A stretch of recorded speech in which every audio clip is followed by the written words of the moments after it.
Mu gihe abenshi bahugiye ku gukurikirana bya hafi uko Kagame yafata Uvira, Kagame yamaze gukora ku bikenerwa byose mu rwego rwo gufata umujyi wa Kisangani. Kagame n'umuhungu we Museveni Muhoozi Kainerugaba bagiye inama ku 22 Werurwe 2025. Mu byo bavuganye harimo ko abasirikare ba Uganda bagera ku 1000 baziyoberanya n'abasirikare ba RDF bakiyunga ku basirikare nyine ba Kagame bakajya muri Central Africa. Abasirikare bakaba bazakoresha ubutaka bwa Central Afrique mu kwinjira muri Congo Kinshasa mu rwego rwo guha umusada abasirikare ba RDF, UPDF na M23 bazagaba ibitero kuri Kisangani. Akazi kabo ahanini kakazaba ari ukuzibira amayira ingabo za Congo zishobora guturuka mu bice bya Badorite na Mbandaka biherereye ahagana mu majyaruguru y'uburengerazuba bwa Congo, zije gufasha ingabo za Congo ziba zirwana na RDF, UPDF na M23 Ikisangani. Izi ngabo za Kagame na Museveni zikaba ngo zishobora rero kuva muri Central Africa zikinjira muri Congo zigafata umujyi wa Lesala na Bumba, aho zizafunga amayira yo ku butaka n'ayo ku mazi y'uruzi rwa Congo. Uko bisanzwe rero Muhoozi Kainerugaba akaba yamaze kumena amwe muri ano mabanga kuri X neho zitwa Twitter. Muri urwo rwego rero rwo gutegura urugamba rwo gufata Kisangani, RDF na M23 bavuze ko batacyubahirije amasezerano bari batanze ko bagiye gusura inyuma bakava mu mujyi wa Walikale. Gusa nk'uko bigaragara Ababiligi nabo binjiye muri uru rugamba. Ku wa 17 Werurwe indege y'igisirikare y'Ububiligi yo mu bwoko bwa Dassault Falcon 7X yavuye i Bruxelles yerekeza muri Repubulika ya Demokarasi ya Congo. Indege yageze Kinshasa uwo munsi saa 10:45 bukeye igwa mu mujyi wa Kindu, umurwa mukuru w'intara ya Maniema. Indege itwara mu 16 yanagiye Bujumbura 20 Werurwe 2025. Tugarutse ku mujyi wa Kindu, indege ya Dassault Falcon 7X yaguye hari abasirikare b'Ababiligi bagera kuri 400. Amakuru avuga ko uretse aba basirikare, igisirikare cy'Ububiligi cyoreje na za tank cyangwa zimwe bita char hamwe na za drone cyangwa inziriru. Aba Babiligi rero bakambitse mu kigo cy'igisirikare cya Rwamba bavuga ko ikibazanye ari ugutoza ingabo kabuhariwe za Congo zo muri brigade ya 31. Ariko hari abakemanga ko aba Babiligi bazanywe no gukoma imbere RDF, UPDF na M23 bamaze kwirunda mu mujyi wa Walikale mu rwego rwo guhagurutsa igitero kigamije gufata umujyi wa Kisangani. Ababiligi ngo bakaba bateganya gukoresha umuhanda wa N31 mu gutangira RDF, UPDF na M23 i Lubutu, aho umuhanda wa N31 uhurira n'uwa N3. Abandi Babiligi bo bashobora kwerekeza mu mujyi wa Fusende mu muhanda wa N4 mu rwego rwo gutangira igitero cy'ingabo za Museveni gishobora guturuka mu mujyi wa Bunia cyerekeza Kisangani. Leta y'Ububiligi yo iravuga ko ingabo z'Ababiligi zizibanda ku gutoza igikundi cy'imbangukiragutabara aho rukomeye n'ubundi basanzwe batoza hagati y'2008 Abashingira kuri aya makuru ya leta y'Ububiligi ko izi ngabo zabo zije gutoza, bageraho bakibaza rero icyo Ababiligi baje gutoza abakomando b'Abanyekongo batabatuje muri iyo myaka hagati y'2008 n'2017. Bari ku ruhande rwa Kagame na Museveni bo baravuga ko Ububiligi buri kwivanga mu makimbirane ya Congo, bashyigikiye Congo kandi barwanya ingoma ya Kagame.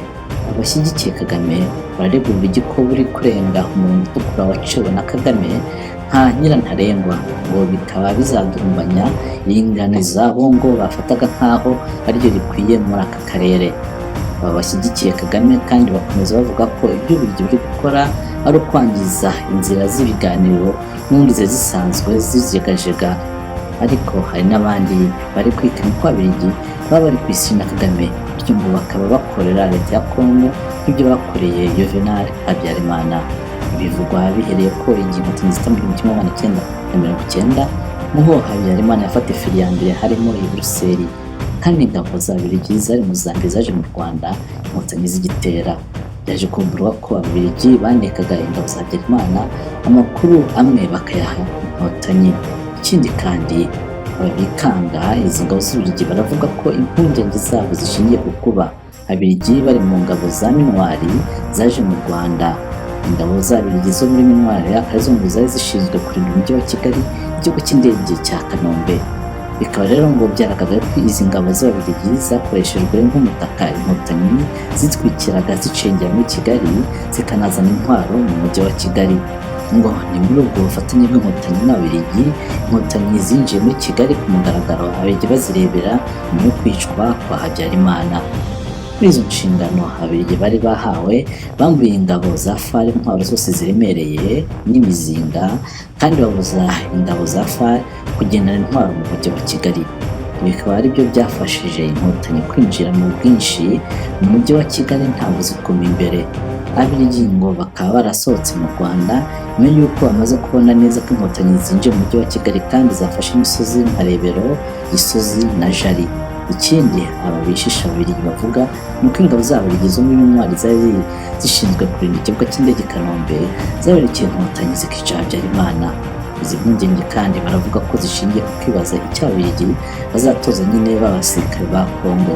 Hakaba hari n'abandi berekana ko Ububiligi bufite inyungu nyinshi mu gukorana na Kagame na Museveni mu gusaba umutungo wa Kongo kurusha uko bakorana na leta ya Kongo mu kurinda ko Kagame na Museveni bongera gufata igihugu cya Kongo. Bavuga ibi baba bashingiye ku rugero rw'Umubiligi witwa Alego Wets ukorana bya hafi na leta y'Ububiligi, kandi akaba umwe mu bakorana bya hafi na Museveni na Kagame mu gusahura zahabu ya Kongo. Uyu Alego Wets akaba asanzwe ari kumwe mu banyamugabane ba Gasabo Gold Refinery yafatiwe ibihano. Imigabane ya Hale yo muri Gasabo Gold Refinery ayifitemo izindi sosiyete yitwa Dabra. Mu 2020 igihe Abanyamerika bafatiraga ibihano Alego Wets bamuziza gusahura zahabu ya Kongo, Kagame yamurwanye bahishe umutungo we abeshya ko wafatiriwe mu bubiko bwa zahabu bwa Alego Wets kubera kutishyura imisoro. Muri ayo macenga Alego Wets bavuga ko ari Nyarudabra yashinje leta ya Kagame ko yanize umushinga we kandi ko kwamburwa Rwanda byamuviriyemo igihombo gikomeye. Mu kujijisha Abanyamerika ko atari umwambaro wa Kagame, Alego Wets yavuze ko isosiyete ya Dabra ishyikirije abategetsi b'u Rwanda ikirego cy'amadolari agera kuri miliyoni 50. Alego Wets yakomeje avuga ko atazitabaza inkiko ko ahubwo azifashisha abakemurampaka. Byari byo kujijisha byakomeje babeshya ko abayobozi benshi n'abakozi ba Alego Wets bafashwe bagafungwa. Nyuma Alego Wets ubwe yavuze ko yahunze i Kigali, ariko abakurikirana hafi bemeza ko ahubwo yahagurukanye zahabu yari yahawe na Kagame wayijyane mu bihugu by'Abarabu biyikinze inyuma ya sosiyete ya Baringa. Byaje kurangira imisiyo ya Alego Wets yishyuzwaga nyuma ya Kagame itayikurikiranye n'abakozi bafunzwe ntaho bagaragaye mu nkiko. Uyu mubiri ya Alego Wets afitanye kandi na Museveni n'urundi ruganda rutunganya zahabu i Kampala rwitwa African Gold Refinery muri Uganda. Impuguke za Loni zerekanye ko Alego Wets akorana na Kagame na Museveni mu gushinga imitwe y'inyeshyamba muri Kongo. Imwe muri iyo mitwe yashinzwe na Alego Wets afatanyije na Museveni na Kagame harimo Mai Mai ya Kutumba na Mai Mai Raia Mutomboki. Mai Mai ya Kutumba na Raia Mutomboki mu buryo zikoreshwa na Kagame harimo kubuza abanyamurenge no kubica, hanyuma Kagame na Alego Wets bagakoresha ya Raia Kutumba mu gusahura zahabu bayikura muri Kivu y'Epfo. Kagame, Museveni na Wets bakoresha kandi Mai Mai Raia Mutomboki na ya Kutumba mu kurinda inganda zabo zitunganya zahabu ziri muri Kongo. Iyo zahabu ikajyanwa muri Emira z'Abarabu i Dubai mu mazina y'isosiyete yitirirwa nyine Alego Wets. Amwe mu masosiyete Kagame, Museveni na Wets bafite i Dubai harimo Gold DMCC, Wets Gold LLC, Premier Gold Refinery LLC. Urunana rw'amasosiyete ashamikiye kuri Alego Wets harimo Gasabo nyine Gold Refinery rufite ubushobozi mu bwo gutunganya zahabu bakuye mu zindi nganda ziherereye muri Kongo, Kenya, Sudani y'Amajyepfo, Ghana, Guinea, Afurika y'Epfo na Tanzania. Muri ibyo byose Kagame, Museveni na Wets batunganyirizamo zahabu basahuye muri Kongo barangiza bakayigurisha hanze babeshya ko ariyo bakuye muri bihugu nyirizina. Mbese bafite inganda zikora nk'uko iya Gasabo Gold Refinery ikorera mu Rwanda igatunganya zahabu basahuye muri Kongo barangiza bakayigurisha hanze bavuga ko ari zahabu bacukuye mu Rwanda. Mu 2014 Wets yashyizemo AGR n'urwo runana rw'amasosiyete ye AGR afatanyije na Museveni afitemo imigabane myinshi kandi niho yashingiye akora indi sosiyete muri Seychelles yitwa AGR National Limited mu 2018. Goetz yavuze ko iyi AGR afatanyije na Museveni yaganye hafi $150 bya zahabu iva muri Congo buri cyumweru cyangwa hafi toni 8 ku mwaka. Ni ukuvuga ko Museveni na Goetz basahura muri Congo zahabu ifite agaciro ka $496 z'amadolari ku mwaka. Banakwibutsa ko mu 2018 Uganda yose yohereje hanze zahabu ingana na toni 10 ifite agaciro ka $515 z'amadolari. Ikindi kandi Museveni na Goetz bakaba bafite ibintu bicukura zahabu n'inganda ziyungura zahabu mu ntara ya Maniema aho abasirikare b'Ababiligi boherejwe. Kagame na Museveni kandi bikinze inyuma y'uyu Goetz maze bashinga sosiyete mu Bubiligi arimo RCCG, Basgowen Invest, Orofino na WWG Diamonds. Bikaba bivuga ko bamwe mu Babiligi bakomeye muri politiki n'ubucuruzi nabo bafite imigabane muri sosiyete za RCCG, Basgowen Invest, Orofino na WWG Diamonds zitirirwa ko ari za Goetz. Aha rero abantu bakaba bavuga ko mu bintu byatuma Ababiligi bihutira guhirika ubutegetsi muri Repubulika ya Demokarasi ya Kongo ari uko ubu iki gihugu kirimo gutera intambwe igaragara mu gushimantaza ubutegetsi bushingiye kuri demokarasi.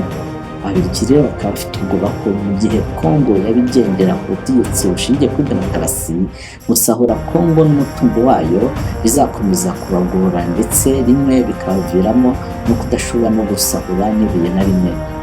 Ariyo mpamvu Ababiligi ngo baba barimo kwijisha ariko barimo gukorana na Kagame na Museveni kugira ngo barebe ko bashyiraho ubutegetsi muri Kongo bushingiye ku gitugu kandi bukorera Ababiligi ibyo Ababiligi bari basanzwe n'undi bakorera Kongo. Nuko rero ni kuri iyi Ababiligi turangirijeho tubifuza kandi amahoro n'urugwiro ku iteka.